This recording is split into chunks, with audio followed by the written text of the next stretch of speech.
هموطنان گرامی، همه شما را به مناسبت فرارسی عید سعید فطر تبریک گفته به خاندان هر یک شما سلامتی، آسایش و آرامی و فیض و برکت آرزو می نمایم. قابل ذکر است که مردم شریف تاجیکستان در برابر بجا آوردن فریضه های ماه مبارک رمضان بهترین خصلت های اجدادی و ملی خود، یعنی یارمندی و دستگیری همدیگر، پیش از همه کمک به یتیمان و معیوبان، کلانسالان و محتاجان و آیله های کم بضاعت را گسترش بیشتر بخشیدند. مردم ما در عرفه و روز عید مبارک فطر به زیارت پدر و مادران خود، عیادت بیماران و عزاداران می روند، در حق گذشتگان دعای خیر می کنند، با یتیمان و معیوبان و دیگر شخصان نیازمند کمک می رسانند. واقعاً دادن فطر روزه دیگر خیرات و صدقات و انجام دادن عملهای خیر و ثواب در حق یتیمان و معیوبان و آیله های کم بضاعت و احتیاجمند از جمله وظیفه های انسانی و قرض ایمانی هر یک شخصی مؤمن و ثوابجوی می باشد.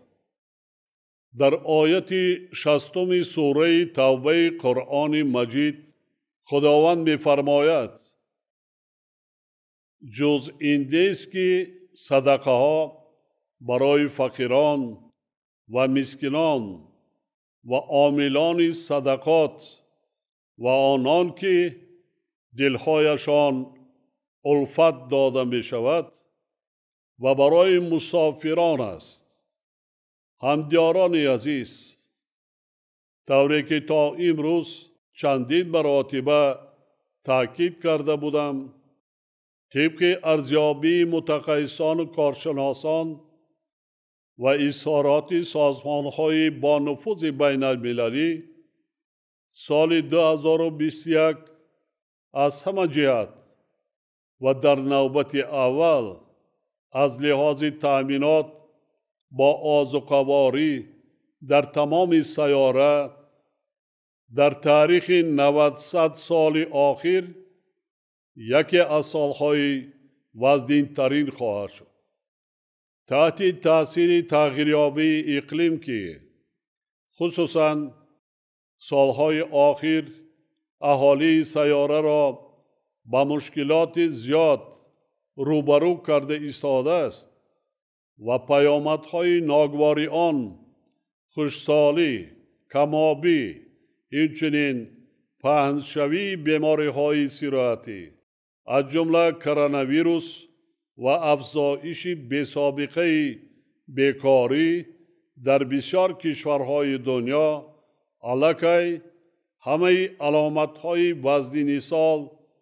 بالاروی نرخ و نوای محصولات آذوقه، سوزشواری و مواد غذایی عیان شده ایستادند. در چنین شرایط همه دولت‌های دنیا در فکر حل مشکلات خود می باشند. وابسته به این خاطر نشان می سازم که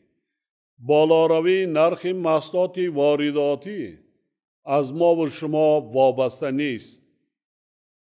بنابراین به تمام هموطنان عزیز و مخصوصاً به زنان و بانوان محترم خاطر رسان می نمایم که زحمت صافدلانه و صرفه سرشتکاری راه یگانه پیشگیری کردن تأثیر منفی این روند به زندگی و روزگار مردم می باشد. به این خاطر ما باید هر روز را غنیمت دانسته برای هرچی بیشتر استحصال کردن محصولات و باز هم بهتر با مواد غذایی تأمین نمودن اهالی کشور کوشش نماییم. یعنی ما باید طرز کار کنیم که در کشورمان فراوانی محصولات تأمین گردد و در هر یک عائله برای تیر ماه و زمستان در پیش ایستاده از امروز سر کرده ذخیره ضروری آذوقه‌واری تشکیل کرده شود. در شرایط امروزه جهان ما نباید با امید دیگران باشیم و تمام سعی و تلاشمان را به آن روانه سازیم که مردممان از لحاظ تأمینات با مواد غذایی به تنقیصی و محتاجی دچار نگردند. برای استحصال محصولات فراوان کشاورزی و مواد غذایی ما تمام امکانیت‌ها از جمله زمین، آب، دیگر شرایط و ذخیره‌های ضروری و مهمتر از همه مردم زحمت دوست و کشاورزان اصیل و صاحب تجربه داریم. با ما فقط ضرور است که از امکانیت و ذخیره‌های داشته همان عنعنه و تجربه و ملکه زمینداری و کشاورزی از اجدادمان به میراث مانده ثمرناک و عاقلانه استفاده بریم. مخصوصاً استفاده پرثمر زمین‌های نزد حولگی و پرزیدنتی که سالهای وزنین 90 مردم را از گرسنگی نجات داده بودند. امروز برای تأمین نمودن هر یک عائله فراوانی بازارها و معتدل نگاه داشتن نرخ محصولات بسیار ضرور و حتمی می باشد. در رابطه با این ضرورت رعایت حتمی قانون ملی درباره تنظیم عنعنه و جشن و مراسم یعنی صرفه و سرشته‌کاری را هنگام برگزاری توی و معرکه ها تکراراً تاکید می سازم. اگر یک سال دیگر صرفه کاری کنیم باور دارم که منفعت این عمل را هر یک عائله در موسم تیر ماه و زمستان آینده حتما احساس خواهد کرد. با عائله هایی که نزدیکان و پیوندان آنها در نتیجه مناقشه و زد و خورد چند روز پیش در سرحد دولت بین تاجیکستان و قرقیزستان در حدود شهر اسفره رو داده به هلاکت رسیدند، همدردی عمیق بیان کرده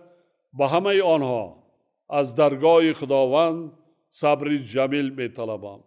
و بر شخصان زخمی شده و آسیب دیده شفای کامل آرزو می کنم. بار دیگر عید سعید فطر را به مردم شریف تاجیکستان تبریک می گویم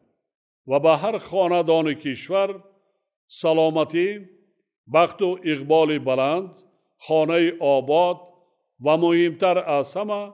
آرامی و آسایش آرزو می نمایم. همیشه سلامت و خوشبخت باشید هموطنان عزیز.